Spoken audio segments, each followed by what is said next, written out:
Lige nu har vi spansk, og i spansk, når vi har spansk, så laver vi typisk grammatik, og vi lærer gloser for at få et større ordforråd, og Marianne, vores lærer, er meget dygtig til at gøre det morsomt og forklare det på en simpel måde, så det er let at forstå. Så vores studieretning er sproglig, så derfor så har vi har spansk og engelsk og samfundsfag. Men vi har alligevel nogle naturvidenskabelige fag, fordi alle førsteårselever skal igennem et NV-forløb, hvor de prøver dem alle sammen, inden de vælger valgfag til 2G og 3G. Hvis jeg skulle give nogle grunde til at vælge en sproglig studieretning frem for en matematisk for eksempel, eller en naturvidenskabelig, så skulle det være, at det er ikke så meget teoretisk, det er mere sådan, hvad man mener, og man tænker det mere, altså, da man har sin egen, mange af de fag, man har en sproglig, det er mere sådan, at man kan komme ind med egen viden, også, eller egen mening, og frem for, at sådan er det bare, og det er det. Altså, det er som man har meget naturvidenskab, for det er bevis sådan. Man får en eller en basispakke, hvis man kan sige det, fra folkeskolen, men her dykker man lidt længere ned i den, plus at det viser sig meget, at det vi lærer i folkeskolen faktisk ikke rigtig er det samme, som vi lærer her. Men så også det nu, man har jo de forskellige studieretninger, sådan, så man kan vælge, hvilke fag man ligesom interesserer sig endnu mere for, hvor jeg så har spansk og engelsk og samfundsfag. Og så er der bare flere muligheder at vælge mellem.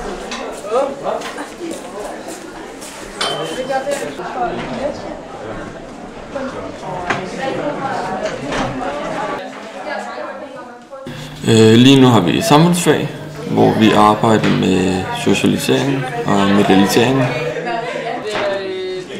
De arbejdsformer, vi bruger normalt, det er gruppearbejde, men der er også lidt individuelt arbejde. Men det er for det meste gruppearbejde, hvor vi kommer ud og svarer på nogle spørgsmål til dagens tekst. Og så anden halvdelen af timen, der svarer vi, eller oppe i klassen, der svarer vi på det.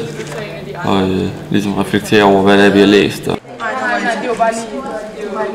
af ordene, der står omkring medialisering? I dag der arbejder vi, hvor vi har nogle aviser, forskellige folketidene, og så tager vi derudfra og finder nogle artikler, og så skal vi finde eksempler på, hvordan det er, at den politiske dagsorden bliver påvirket af medierne, at medierne er den fjerde statsmagt. Men nu har de så ikke lavet finanslov. Det er også en forsikring med det? I min studieretning, der har vi samfundsfag på A-niveau, med matematik på B-niveau, og så i 2. og 3. G får vi naturgeografi på B-niveau. Jeg valgte den her studieretning, fordi at det interesserer mig. Jeg går meget op i samfundsfag, og matematik er også et rigtig godt fag. Det er også interessant. Og så kan jeg se sammenhængen mellem fagene. Forskellen på at gå i 8. og 9. klasse i folkeskolen og komme over på gymnasiet, det er helt klart, at der bliver vist større tillid her til en. Det har man ikke læst sine ting, så er det ens eget valg. Man kan mærke, at på alle andre studerende, der går her, at det er noget, man selv har valgt. Det er ikke obligatorisk. Man har selv valgt, at man vil det her i 3 år, og man går meget mere op i sine ting.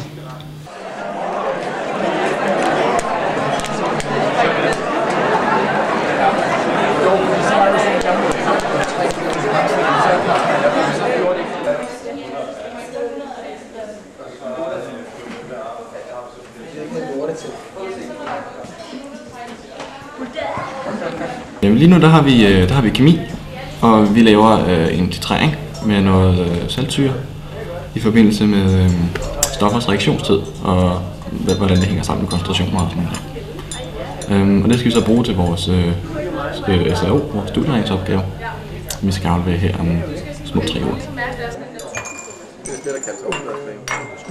I klassen der har vi meget ofte, så har vi måske noget teori, som vi starter med, hvor læreren han fortæller et eller andet i et par 20 minutter, hvor vi så efter regner nogle opgaver. Det er så i fysik og matematik, at vi kører på den måde, og for så vidt også i kemi.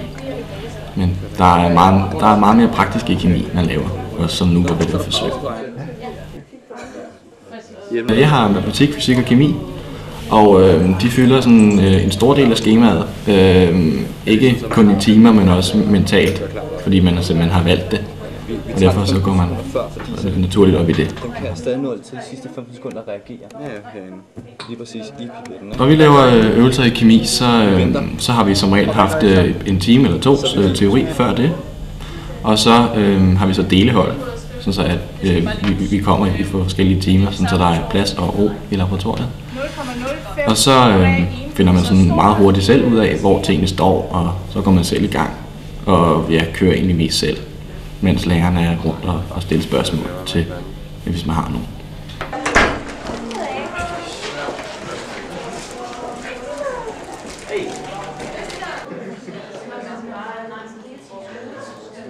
Vi har samfundsfag, og vi har Nikolaj.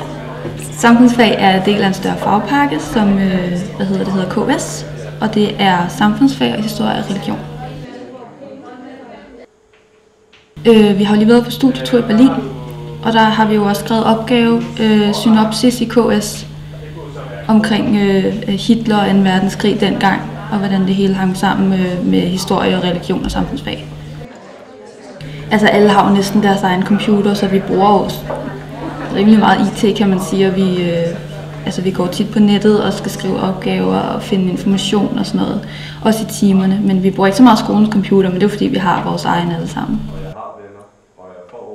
Jeg valgte HF i stedet for gymnasiet, fordi at HF er en 2-årig uddannelse i stedet for 3-årig, og jeg vidste, at jeg sagtens kan bruge HF til den uddannelse, jeg godt vil videre på.